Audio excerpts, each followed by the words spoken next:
Selamat datang di pojokan cerita yang biasanya cuma ditemuin waktu listrik mati, angin gede, dan tetangga mulai bisik-bisik. Di sini, kita bakal nyeritain kisah-kisah gelap yang kadang mirip hidup kita sendiri. Bedanya, yang ini gangguinnya bukan tagihan bulanan, tapi makhluk tak kasat mata. Santai aja, anggap aja kita lagi nongkrong di warung kopi pinggir gang, ditemani kipas angin yang bunyinya kresek-kresek kayak kode alam. Kalau tiba-tiba merinding, tenang, itu bukan apa-apa. Mungkin cuma angin, mungkin juga bukan. Yang jelas, siapin posisi duduk paling nyaman. Karena cerita horor di sini bukan cuma buat nakutin, tapi juga buat nemenin malam-malam panjang warga plus 62 yang hidupnya kadang lebih serem dari hantunya sendiri.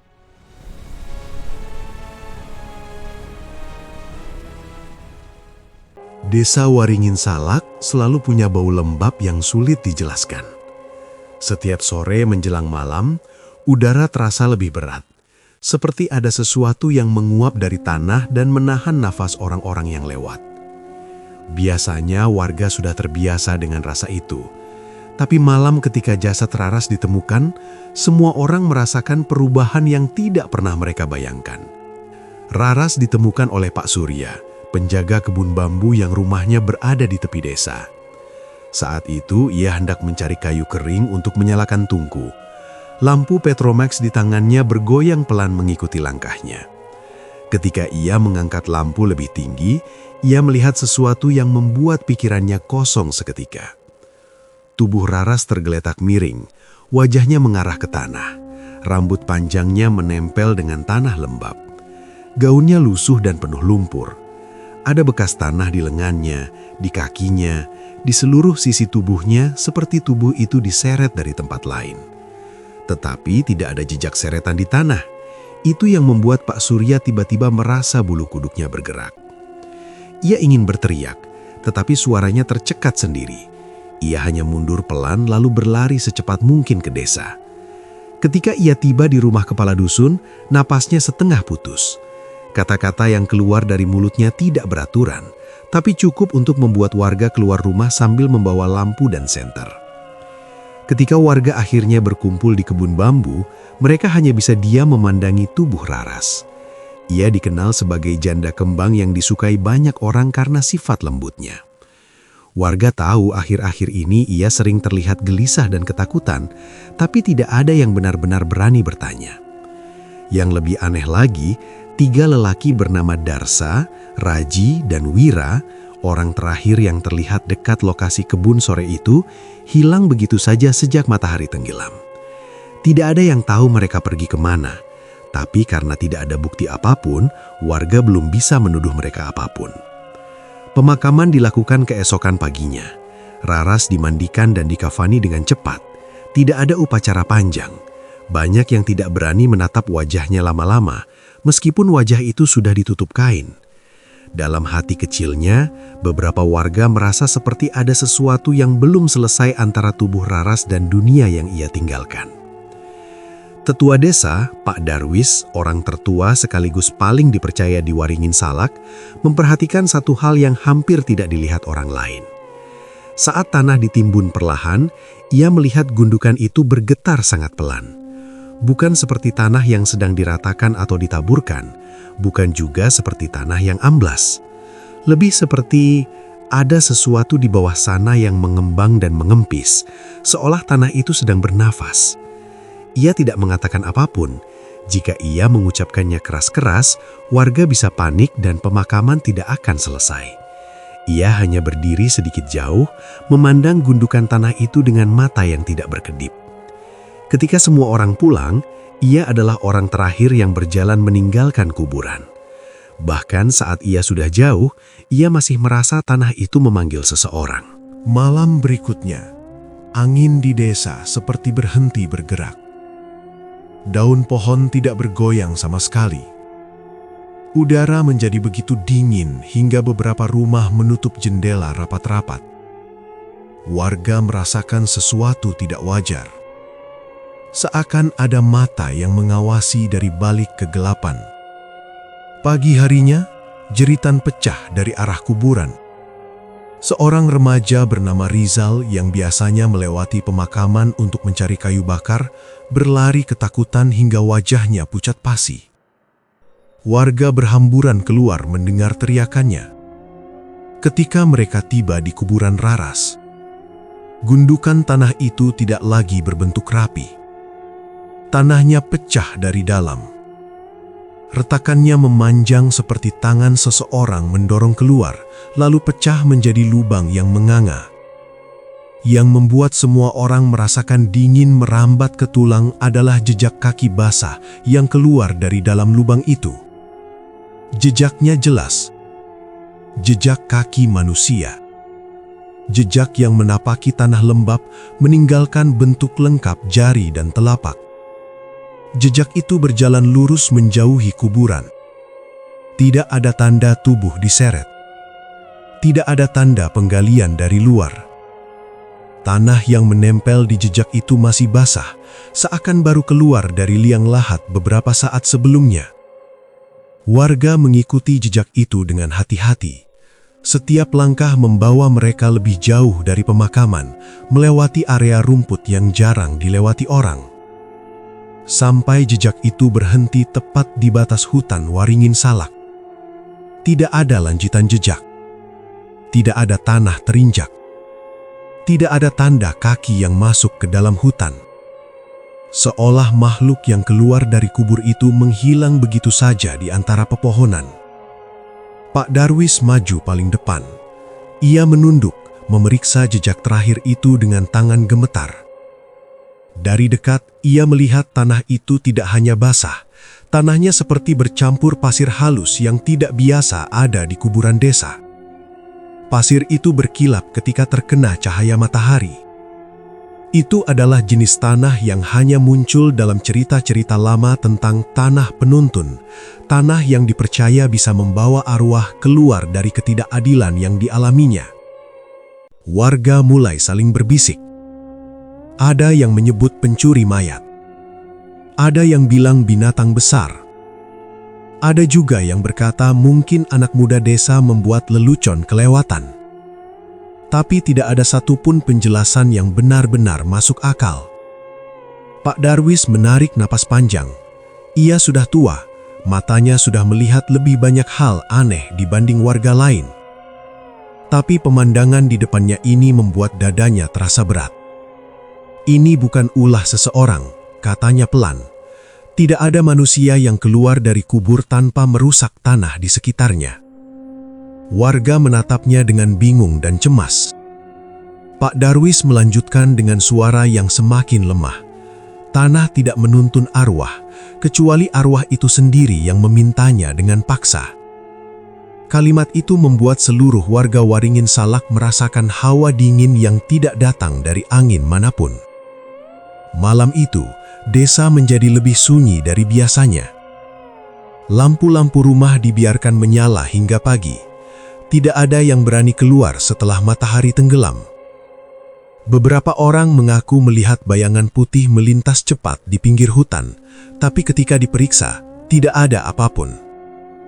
Tidak ada yang tahu di mana Raras berada. Tidak ada yang tahu apa yang ia cari. Tapi satu hal jelas bagi semua orang, seseorang atau sesuatu telah kembali dan ia membawa tanah kuburan bersamanya. Malam setelah kuburan Raras ditemukan pecah, desa Waringin Salak seperti ditutup oleh hawa yang membuat bulu kuduk meremang tanpa alasan. Tidak ada suara jangkrik, tidak ada angin. Rumah-rumah menutup pintu rapat-rapat karena kabar tentang jejak kaki yang keluar dari kuburan membuat siapapun tidak ingin berada di luar. Namun bagi Darsa, Raji, dan Wira, malam itu terasa lebih berat dari malam-malam sebelumnya. Ketiganya berada di rumah masing-masing, mencoba tidur lebih awal, tetapi kepala mereka seperti menyimpan kecemasan yang tidak bisa dijelaskan. Tidak ada satupun dari mereka yang berani menyebutkan kejadian di kuburan, apalagi kenyataan bahwa Raras adalah orang terakhir yang mereka lihat sebelum gadis itu ditemukan mati. Darsa mencoba memejamkan mata sambil membolak-balikan posisinya. Ia merasa tubuhnya gerah, padahal angin malam menusuk kulit. Ketika akhirnya matanya terpejam, gelap yang datang bukan gelap biasa. Ia seperti ditarik masuk ke suatu tempat yang tidak pernah ia kunjungi.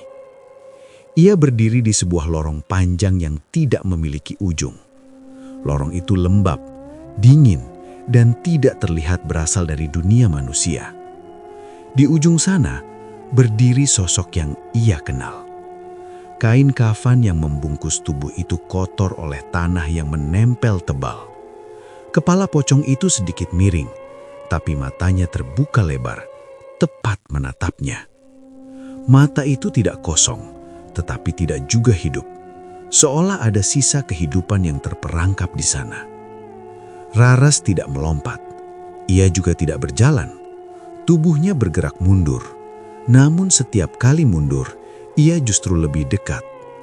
Suara kain gesekannya terdengar seperti bunyi dedaunan kering yang diinjak pelan. Darsa ingin berteriak, tetapi suara tenggorokannya terkunci. Ia ingin berbalik dan lari, tetapi kakinya seakan tertanam dalam tanah. Semakin dekat Raras, semakin kuat aroma tanah basah menusuk hidungnya. Aroma seperti kuburan yang baru digali. Semakin dekat pula, suara napas berat yang tersembunyi di balik kafannya. Ketika jarak mereka tinggal 1 meter, kepala pocong itu bergerak cepat, mendekat ke wajah Darsa seakan melayang tanpa suara. Dari sela kainnya, tanah basah menetes ke kakinya. Tangan terikat kafan itu terangkat sedikit, seolah ingin meraih dada Darsa.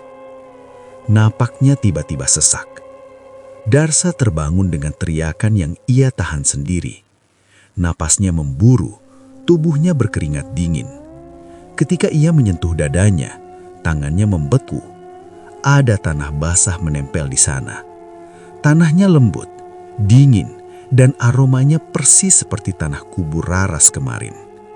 Saat Darsa melihat cerminnya, ia melihat 4 bekas cekungan jari tertanam di dadanya, seolah ada seseorang yang menekan kuat sambil mengatur nafasnya tadi malam. Sementara itu, di rumah lain, Raji mengalami mimpi serupa. Raji berada dalam gelap yang tidak wajar. Gelap itu tidak punya suara, tidak punya arah. Ia hanya merasakan dirinya berdiri di lantai basah. Tiba-tiba, titik cahaya kecil muncul jauh di depan. Cahaya itu bukan terang, tetapi cukup untuk membuat dirinya melihat sosok berdiri di ujung sana. Pocong Raras berdiri tegak, tidak condong ke kanan atau kiri. Tanah menempel di wajah dan matanya. Ketika pocong itu mulai bergerak mundur, mata Raji tidak bisa menghindar. Semakin lama, semakin dekat. Langkahnya tidak bersuara, namun lantai basah di bawah Raji mulai bergetar. Entah kenapa, semakin dekat Raras, bagian dada Raji semakin sulit untuk menghirup napas. Aku tidak. Raji berusaha bicara, tapi suaranya seakan dicuri oleh kegelapan. Ketika Raras menyentuh jarak tak sampai 1 lengan, kepalanya menunduk perlahan. Tanah dari kafannya jatuh ke kaki Raji, dingin seperti air sumur yang belum menguap. Raji merasakan sesuatu menekan dadanya. Tidak kuat, hanya seperti sentuhan yang pelan tetapi tajam dan membuat napasnya terhenti sebagian. Raji terbangun dengan tubuh terlipat. Ia langsung memegang dadanya. Ada tanah basah di sana. Aroma tanah itu membuat perutnya mual karena sangat familiar. Ia melihat bekas 4 jari. Jelas, dalam, seperti jari seseorang yang ingin memastikan ia sadar bahwa mimpi itu bukan mimpi biasa. Di rumah paling pinggir desa, Wira yang dikenal paling penakut mengalami mimpi yang jauh lebih kacau. Ia merasa berada di suatu tempat tanpa langit. Seluruh tubuhnya dingin. Dalam gelap, ia mendengar suara napas dari jarak yang tidak bisa ia tentukan. Suara itu lambat, berat, dan seakan lahir dari dada seseorang yang dipaksa bernapas di antara tanah. Ketika sedikit cahaya muncul, Wira melihat Raras berdiri tegak. Kepalanya miring, matanya menatap lurus. Pocong itu bergerak mundur menuju Wira. Setiap langkahnya membuat Wira mundur sambil menangis pelan. Ia tahu ia bermimpi, tetapi tidak merasa bisa bangun. Ketika jarak semakin dekat, Wira merasakan tangan yang sangat dingin menyentuh dadanya. Bukan tangan yang berwujud jelas, tetapi tekanan dari dalam mimpi yang meremas napasnya. Ia tersentak bangun sambil mengeluarkan teriakan tertahan. Ia langsung meloncat dari tempat tidur. Dada bajunya basah, dan ketika ia buka, tanah lengket menempel di kulitnya. Bekas jari itu terlihat jelas sekali. Wira menangis terseduh tanpa suara. Tubuhnya gemetar hebat. Pagi itu, ketiga lelaki itu tidak berani saling menatap. Mereka bertemu di warung, tetapi tidak ada yang membuka mulut. Namun dari wajah masing-masing terlihat jelas bahwa mereka membawa mimpi yang sama. Darsa mencoba menyembunyikan dadanya, tetapi sedikit tanah yang masih menempel membuat Raji menahan napas. Wira menggigit bibir sampai berdarah karena ia tidak tahan melihat tanah yang serupa ada di baju Darsa. Tidak ada yang berani mengucapkan nama Raras, tetapi pikiran mereka mengarah ke satu hal. Yang keluar dari kuburan itu bukan sekadar arwah, bukan juga makhluk gaib yang sedang gentayangan tanpa arah. Itu adalah sesuatu yang tahu nama mereka, sesuatu yang tahu apa yang mereka lakukan, sesuatu yang sengaja datang ke masing-masing dari mereka dengan cara yang sama. Dan dari tekanan jari di dada mereka, semua paham satu hal yang tidak bisa dibantah. Raras belum selesai dengan mereka. Kebenaran itu bergetar di kepala masing-masing sepanjang hari. Di malam berikutnya, ketika lampu-lampu desa mulai dimatikan, ketiganya tahu mimpi itu akan datang lagi. Bukan untuk memperingatkan, tetapi untuk menagih. Dan tanah basah di dada mereka hanyalah awal dari sesuatu yang jauh lebih mengerikan. Pagi itu, desa Waringin Salak seperti kehilangan warna. Matahari muncul, tapi cahayanya seakan tidak mau menyentuh tanah. Orang-orang berjalan dengan langkah berat, saling memandang tanpa berani membuka suara lebih dari bisikan. Kabar tentang makam Raras yang pecah memang membuat mereka resah, tapi apa yang ditemukan hari itu jauh lebih buruk dari yang mereka bayangkan. Namanya Sarman, lelaki bertubuh besar yang selalu merasa dirinya paling berkuasa di desa. Sarmanlah yang pertama kali dicari ketika warganya menemukan pintu rumahnya terbuka setengah, bergoyang setiap kali angin pagi menyapu. Tidak ada suara dari dalam, hanya bau tanah basah, bau pekat, lembab, seperti tanah kuburan yang baru saja dibolak-balik. Pak Lurah, dua tetua desa, dan beberapa warga mendekat sambil membawa pisau dapur dan obor. Mereka tak berani sok berani. Tanpa bicara panjang, Pak Lurah mendorong perlahan pintu itu. "Hati-hati," salah satu tetua berbisik. Begitu pintu terbuka lebar, semua orang di belakangnya spontan menarik napas keras. Ada yang langsung menutup mulut, ada yang mundur 3 langkah. Pemandangan di dalam rumah Sarman membuat tubuh mereka terasa dingin hingga tulang. Sarman ditemukan di tengah ruang tamu, tapi posisi tubuhnya bukan posisi manusia mati biasa. Tubuhnya terlipat dari pinggang seperti kain kafan yang diikat 2 kali. Kakinya menekuk ke arah dada, dadanya menempel dengan lutut dan kepalanya miring masuk ke antara betisnya sendiri. Tidak ada darah, tidak ada luka sobek. Yang ada hanya patahan tulang yang membuat tubuh itu berbentuk mustahil. Seolah tubuh itu dilipat oleh seseorang yang tahu persis cara melipat mayat. Tetua desa yang bernama Ki Wiyasa mendekat lebih dulu. Ia tidak langsung menyentuh. Ia hanya melihat dengan mata yang semakin mengecil, seperti sedang membaca sesuatu pada tubuh Sarman. Di mulut Sarman, tanah basah mengisi penuh rongga dalamnya. Bukan tanah kering yang biasa menempel di bibir orang tertidur. Ini tanah kuburan yang baru saja diaduk, tanah yang masih hidup dengan air dan cacing. Tanah itu memenuhi mulut, masuk jauh ke tenggorokan, tapi tidak ada tanda Sarman berusaha memuntahkan atau menolaknya. Tidak ada cengkraman pada leher, tidak ada luka cakaran, tidak ada tanda perlawanan. Semua tampak rapi, tenang. Ini bukan pekerjaan manusia, gumam Ki Wiyasa. Warga saling pandang, mereka tahu itu juga, tapi mendengar tetua mengatakannya langsung membuat ketakutan itu jadi bulat dan nyata. Ki Wiyasa akhirnya menunduk, mengangkat tangan Sarman yang kaku. Di bawah kuku-kuku hitam itu menempel pasir halus berwarna kecoklatan. Teksturnya berbeda dengan tanah biasa, lebih lembut, lebih licin, seperti tanah yang pernah terkena air tapi mengering dengan cara yang aneh. Tanah penuntun, bisik Ki Wiyasa. Suaranya terdengar seperti seseorang yang sedang menyebut nama musuh lama. Seseorang di belakangnya menghela napas, hampir terisak. Apa maksudnya, Ki? Apa arwah Raras benar-benar? Ki Wiyasa mengangkat tangan, menyuruhnya diam dulu. Ia menatap Sarman lama, seolah sedang mendengar cerita yang hanya bisa didengar oleh orang yang sudah tua dan terlalu dekat dengan hal-hal tak terlihat. Tanah penuntun muncul hanya ketika seseorang ditarik kembali ke waktu kematiannya. Ucap Ki Wiyasa, pelan, dalam, mantap.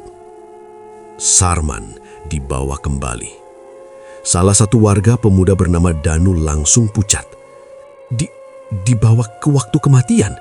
Tapi dia mati sekarang, Ki. Bukan Sarman, jawab Ki Wiyasa. Raras. Dan semua warga yang mendengar itu terdiam. Mereka bukan anak kecil. Mitos tentang tanah penuntun bukan cerita baru. Dulu hanya dianggap dongeng nenek-nenek sambil menanak nasi. Tapi sekarang, dongeng itu terpampang di depan mereka, dalam bentuk tubuh Sarman yang dilipat seperti karung beras yang jatuh dari atap. Ki Wiyasa berdiri, tatapannya mengarah ke pintu belakang rumah yang terbuka sedikit seperti pernah dibuka seseorang dari luar. Aroma tanah basah jauh lebih kuat ke arah itu. Ada yang datang ke sini semalam, katanya. Bukan pencuri, bukan hewan. Sesuatu yang tahu cara bergerak tanpa meninggalkan jejak. Pak Lurah menelan ludah. Ki, kalau Raras benar-benar bangkit, tidak. Ki Wiyasa memotongnya. Yang bangkit bukan arwah. Yang bangkit tidak sepenuhnya mati ketika dikuburkan. Ucapan itu membuat bulu kuduk warga berdiri hampir bersamaan. Di sudut ruangan, salah satu ibu-ibu mulai menangis pelan. Astagfirullah, jadi dia dikubur waktu masih sadar. Tidak ada yang menjawab. Setiap orang punya pertanyaan yang sama, tapi tak satu pun berani menggali lebih jauh. Mengetahui Raras bangkit sebagai roh saja sudah cukup menyeramkan. Tapi jika ia bangkit sebagai sesuatu yang lebih, sesuatu yang masih punya sisa manusia di dalamnya, itu jauh lebih menakutkan. Ki Wiyasa menyentuh tanah yang ada di lantai rumah, menggosokkannya sedikit dengan jari. Tanah itu dingin, tetapi bukan dingin biasa.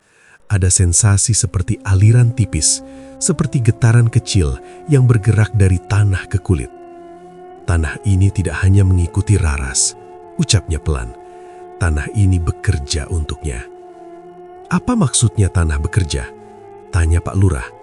Ki Wiyasa mengangkat kepala, menatapnya dengan mata yang sudah terlalu banyak melihat hal-hal buruk. Tanah penuntun itu menarik seseorang ke masa sebelum kematian Raras. Ia memaksa korbannya merasakan apa yang dialami Raras dari detik pertama hingga detik terakhir. Pak Lurah memegang dadanya, napasnya sesak. Berarti Sarman? Iya, jawab Ki Wiyasa. Ia dipaksa merasakan semua, ketakutannya, kesakitannya, napas terakhirnya. dan tubuhnya dilipat persis seperti kain kafan Raras saat ia mencoba merontah di liang lahat. Ruangan itu terasa semakin kecil, bahkan udara pun seperti menolak bergerak. Di luar rumah, beberapa warga yang menunggu langsung tersentak ketika angin kencang tiba-tiba berhembus dari arah hutan. Angin itu membawa aroma bambu basah dan sesuatu lain yang tidak ingin mereka sebutkan keras-keras. Pak Lurah akhirnya bersuara, meski suaranya goyah. Kalau Sarman mati seperti ini, dua yang lain pasti dalam bahaya. Semua orang tahu siapa dua yang lain itu, Karno dan Bandi. Dua pelaku lain yang bersama Sarman telah merampas hidup Raras. Mereka berdua menghilang sejak pagi. Tidak ada yang tahu kemana mereka pergi. Tidak ada jejak, tidak ada kabar. Ki Wiyasa memejamkan mata sejenak. Kita akan menemukan mereka. Mereka tidak akan jauh. Tanah akan menuntun mereka, seperti menuntun Sarman. Hening panjang menggantung. Warga mulai sadar, mereka bukan lagi menghadapi pocong biasa. Bukan hantu yang sekedar menampakkan diri lalu menghilang. Raras membawa sesuatu dari dunia yang tidak seharusnya disentuh manusia. Ia membawa tanah hidup, tanah yang bisa memaksa seseorang kembali ke waktu yang paling mereka takuti.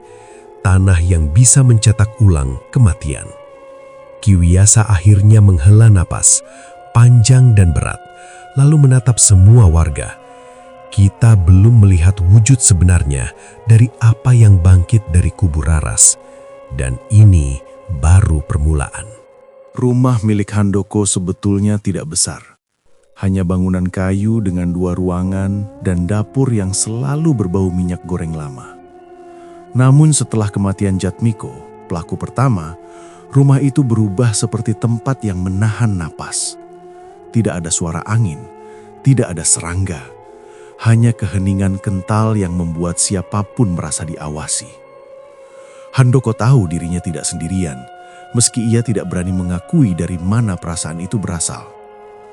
Malam itu, ia tidak bisa tidur. Suara seperti sesuatu sedang digeret pelan terdengar dari ruang tengah.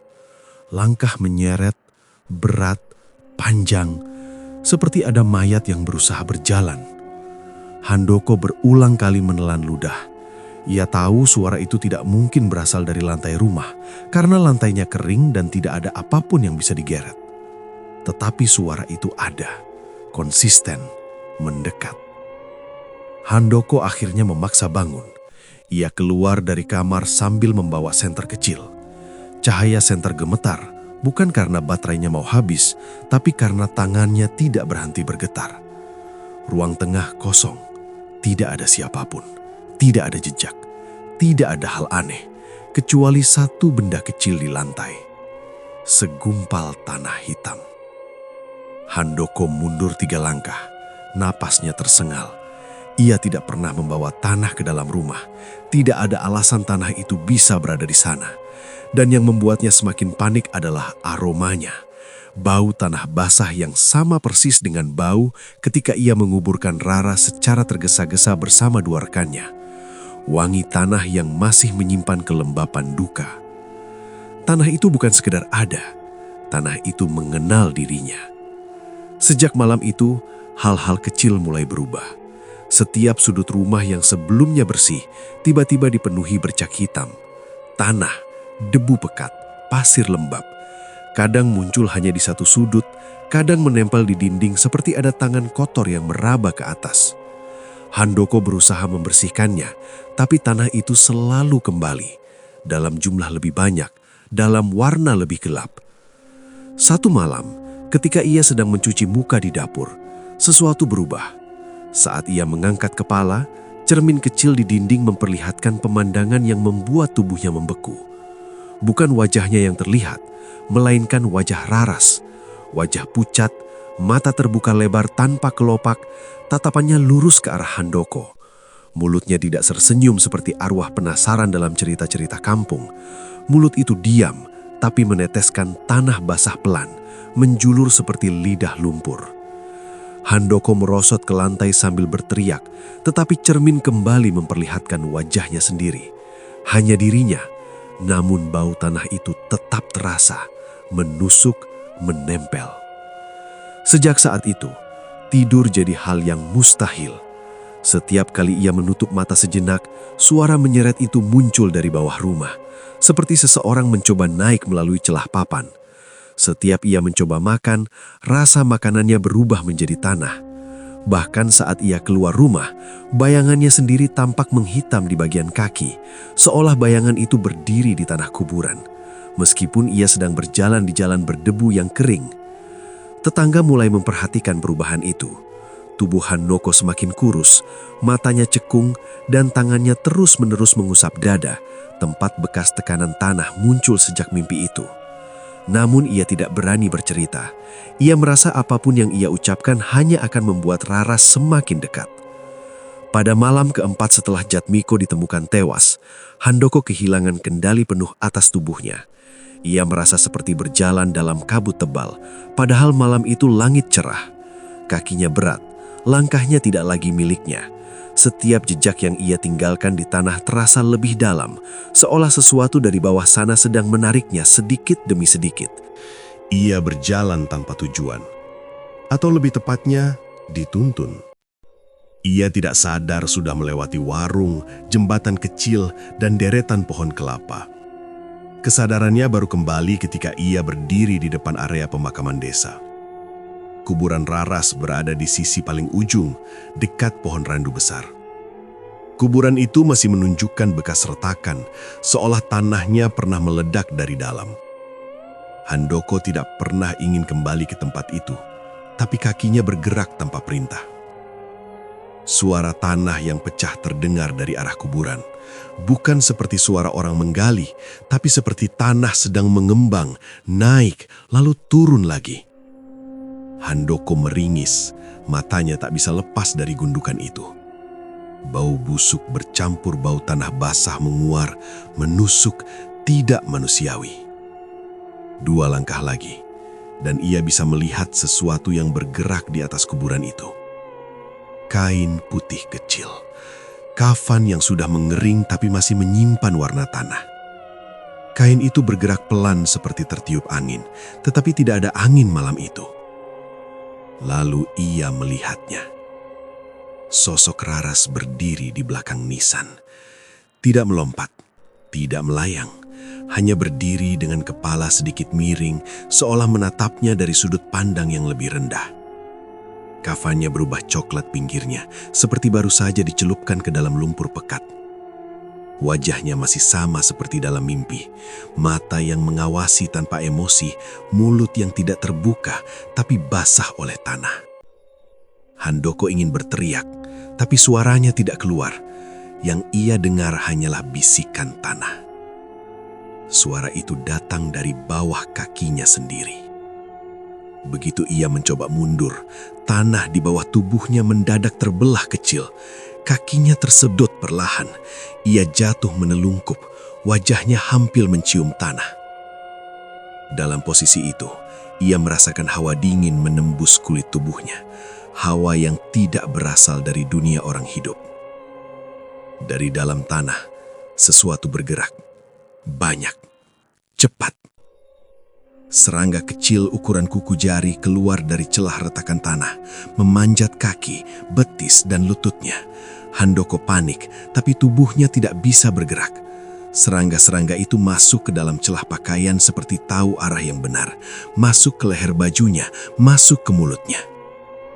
Tanah mulai naik ke dadanya, menekan pelan seperti tangan yang menuntun seseorang untuk menunduk ke arah kuburan. Handoko merontah, tapi tanah itu semakin kuat. Aroma anyir bercampur bau busuk memenuhi wajahnya. Lalu semuanya gelap. Paginya, warga menemukan Handoko tergantung di nisan Raras. Tubuhnya menekuk tajam ke arah tanah, seperti seseorang memaksanya menyembah kuburan itu. Kepalanya menghadap ke bawah, dan dari mulutnya, serangga tanah kecil berjatuhan seperti butiran pasir yang bosan menunggu. Warga tidak berani menyentuh tubuhnya lama. Tidak ada yang berani menoleh ke arah kuburan Raras lebih dari beberapa detik. Desa mulai yakin satu hal. Raras tidak hanya datang untuk mengambil nyawa. ia sedang membuka sesuatu, pintu, jalur, atau dunia lain yang seharusnya tidak pernah disentuh manusia. Dunia yang begitu akrab dengan tanah, yang menunggu giliran berikutnya, sudah bisa merasakannya bahkan sebelum malam tiba. Lelaki ketiga, Bagus, sudah tidak bisa tidur selama 2 malam berturut-turut. Wajahnya pucat, matanya cekung seperti seseorang yang sudah kehilangan jiwanya, tapi tubuhnya masih berjalan. Ia tidak lagi berani pulang ke rumah.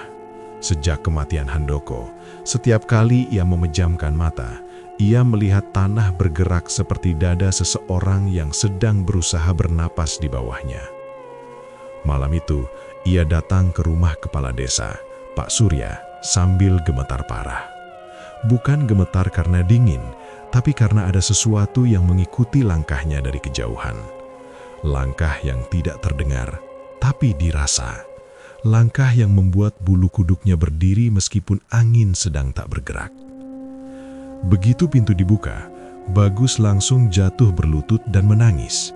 Tangis orang dewasa yang kehilangan kendali, penuh ketakutan dan rasa bersalah. "Pak, saya mau ngomong sesuatu." Suaranya patah, napasnya tersengal. Saya nggak kuat lagi." Pak Surya menatapnya dengan curiga sekaligus kasihan.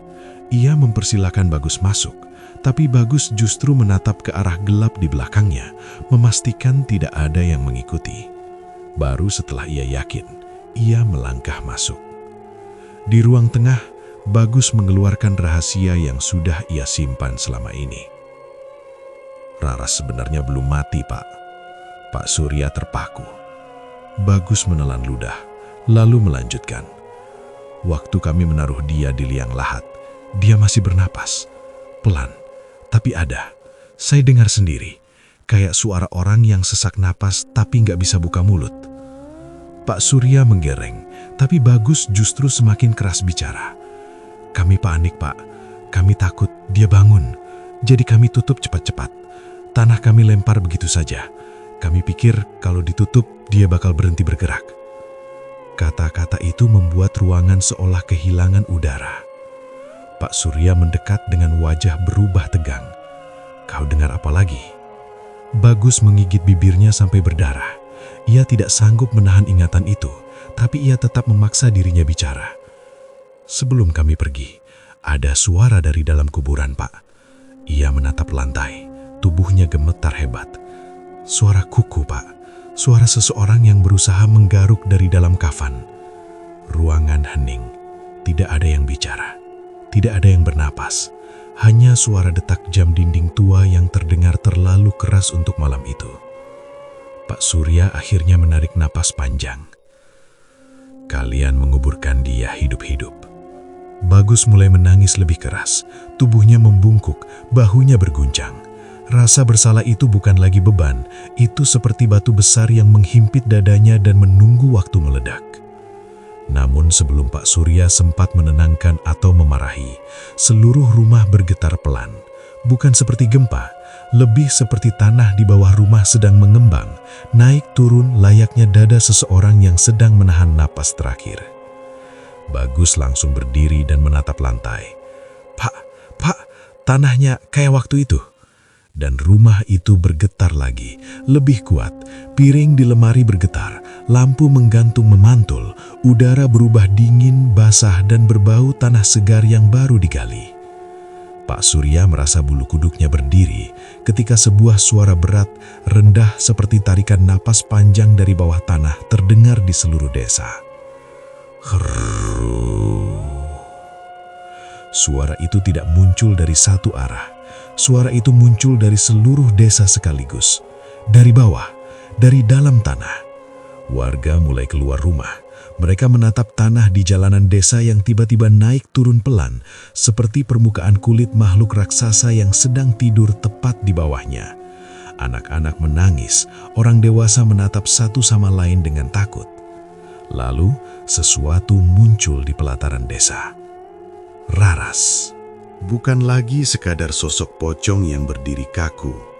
Kafan di tubuhnya masih menempel, Tapi wajahnya tidak lagi pudar. Mata itu bukan mata arwah. Tidak kosong, tidak mati. Ada sorot kesadaran di dalamnya, seperti manusia yang baru saja pulang dari lubang gelap yang tidak boleh dilihat siapapun. Matanya menatap satu persatu warga. Dan ketika tatapannya bertemu dengan Bagus, tubuh Bagus langsung goyah, seolah jantungnya berhenti berdetak. Dengan gerakan lambat dan tidak alami, Raras melangkah. Tidak melompat, tidak melayang, ia hanya melangkah. Tapi setiap langkahnya membuat tanah bergetar kecil, seperti tanah itu sedang mengikuti ritme nafasnya. Bagus mundur sambil menangis. "Maaf, Ras. Maaf. Saya nggak mau. Itu kecelakaan. Saya takut, Ras." Namun mata Raras tidak menunjukkan emosi apapun. Tidak marah, tidak sedih, tidak benci. Yang ada justru tatapan seperti seseorang yang melihat dua dunia sekaligus. Dunia mereka yang hidup dan dunia lain yang lebih gelap, lebih pekat, lebih padat dari tanah kuburan sekalipun. Tetua desa yang lain, Pak Mahmud, membisik lirih kepada Pak Surya. "Dia bukan arwah, Surya. Lihat wajahnya. Itu bukan wajah mayat. Itu wajah orang yang pernah bangkit. Bukan sebagai roh, tapi sebagai tubuh yang menolak mati." Pak Surya menelan ludah. "Gak mungkin." "Tanah penuntun sudah terbuka," jawab Pak Mahmud. Suaranya pecah. "Raras, dia bukan lagi manusia, tapi juga bukan hantu. Dia berdiri di tengah-tengah."